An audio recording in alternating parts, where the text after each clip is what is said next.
become rivals. As you can see, you can use any style. You can be good in any style.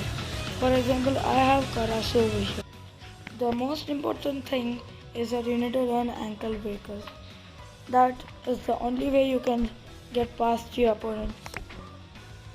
And this is how you can do an ankle breaker. Whenever someone is coming to side, you just press dribble.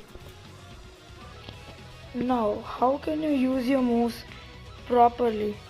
So now I have crown theft. So you can use it to steal the ball. And you can just kick it somewhere and just go. And this is the raven. And the most important thing is for you to aim. Aiming is the only thing which can you do. Subscribe for more content like this.